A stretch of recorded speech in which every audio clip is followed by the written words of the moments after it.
कानी बहू। किशोरी लाल जी के बेटे राघव की शादी की बात जगह जगह चल रही थी, लेकिन किशोरी लाल जी को कोई लड़की पसंद ही नहीं आती थी। और उसकी एक ही वजह थी, किशोरी लाल जी का लालची होना। उनको लड़की वालों से मोटा दहेज चाहिए था और इसी चक्कर में एक दिन वो एक बहुत पैसे वाले के घर अपने बेटे का रिश्ता लेकर पहुंचे। उस आदमी का नाम था ओम प्रकाश। देखिए किशोरी लाल जी, मेरी एक ही बेटी है और मेरी सारी संपत्ति जायदाद सब कुछ मेरी बेटी नैना का ही है। पापा, नाम से लगता है बहुत खूबसूरत होगी। कितना अच्छा नाम है ना, नैना। ओ, वैसे बात तो सही है आपकी। अब इतना पैसा है, जमीन जायदाद है, इकलौती बेटी, आप भी क्या करेंगे? सब कुछ उसे ही देंगे ना। बिल्कुल ठीक पहचाना आपने। बस बेटी की शादी और सारी जायदाद उसके नाम। पापा, बिना देखे हाँ कर दीजिए ना।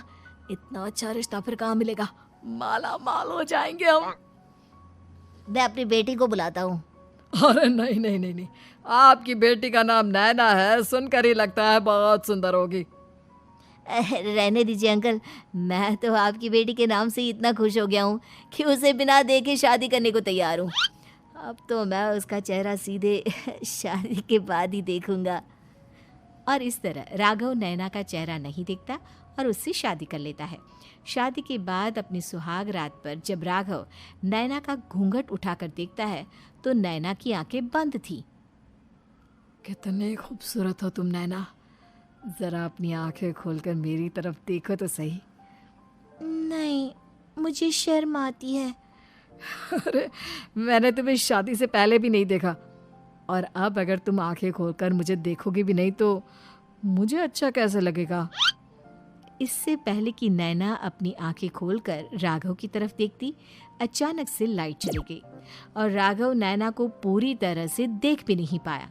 अगली सुबह नैना राघव के लिए नाश्ता बनाकर लेकर आई। अरे ये क्या, आधा पराठा सेका हुआ है और आधा बिल्कुल कच्चा। ये तुमने क्या किया नैना? बहू, तुमने क्या आधा पराठा तवे से नीचे लटका कर रखा था, जो आधा सेका है और आधा कच्चा? मुझे जितना दिखेगा उतना ही तो सीखूंगी ना पापा जी। जहाँ जहाँ मुझे नजर आ रहा था वहाँ मैंने सीख लिया, जहाँ जहाँ नहीं दिखा वहाँ कच्चा रह गया होगा। इसका क्या मतलब है? ये कैसा मजाक कर रही है तुम? अरे बहू, तुमने इतना लंबा घूंघट क्यों लगाया हुआ है? देखो, हमारे घर में बहुओं को बेटी की तरह रखा जाता है, और फिर तुम तो इतना सारा माल लेकर आई हो। देखो, ये घूंघट डालकर रखने की कोई ज़रूरत नहीं है। हाँ नैना, पापा जी ठीक कह रहे हैं, तुम तो आराम से रहो, अपना ही घर समझो। नैना अचानक से अपना घूंघट उठा लेती है। अरे ये क्या पापा, नैना की तो एक आंख फूटी हुई है। नाम से नैना, लेकिन ये तो कानी बहू निकली। मेरे साथ धोखा हुआ है, धोखा। बिना दिखाए अपनी कानी लड़की मेरे संग ब्याह दी। मुझे कानी बीवी नहीं चाहिए। मुझे अभी ओम प्रकाश जी से बात करनी पड़ेगी। आखिर उन्होंने मेरे साथ ऐसा किया क्यों? अरे, आप लोगों ने ही तो पापा से कहा था कि आप लोग शादी से पहले मुझे देखना नहीं चाहते। अब मेरे पापा पर क्यों इल्जाम लगा रहे हैं? अरे लेकिन उन्हें बताना तो चाहिए था ना कि तुम कानी हो, एक आंख से तुम्हें दिखाई नहीं देता। किशोरी लाल और राघव नाराज होकर ओम प्रकाश को अपने घर बुलाते हैं। पापा जी, ये आपने क्या किया? शादी से पहले बताया क्यों नहीं कि नैना की आंखों में परेशानी है? अरे, आप ही ने तो लड़की देखने से मना कर दिया था। और लेकिन आप बता तो सकते थे। आपको तो हमारी बेटी की प्रॉपर्टी चाहिए थी, वो भी पूरी की पूरी। अब क्या हुआ अगर उसे आधा दिखाई देता है? प्रॉपर्टी तो आपको पूरी मिल गई ना। अरे ये क्या बात हुई? मेरी शादी प्रॉपर्टी से नहीं, आपकी बेटी से हुई है। अब ये तो पहले सोचना चाहिए था, तब तो मेरी प्रॉपर्टी देखकर तुम्हारी जुबान लप लपा रही थी। लेकिन मैं कानी लड़की को अपनी बीवी बनाकर नहीं रख सकता। पापा, कुछ करिए ना आप। हाँ, करता हूँ।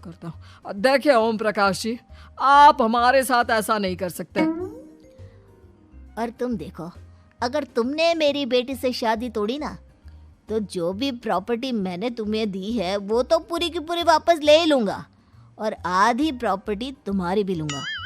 अरे मेरी आधी प्रॉपर्टी भला क्यों लेंगे आप? इसलिए क्योंकि मेरी बेटी को आधा नजर आता है और उसकी नज़र अभी तक तुम्हारी आधी जायदाद पर ही पड़ी है। अब तुम उसे घर से निकालोगे तो कुछ तो लेकर जाएगी ना। और अगर हम आपकी बेटी को अपने घर की बहू बनाकर रखे तो? तो तुम्हारी पूरी प्रॉपर्टी तुम्हारी ही रहेगी, और जो मैंने तुम्हें दिया है ना, उसमें से बस मैं आधा लेकर जाऊंगा। अरे लेकिन अब आप अपनी दी हुई प्रॉपर्टी में से आधी वापस क्यों लेकर जाएंगे?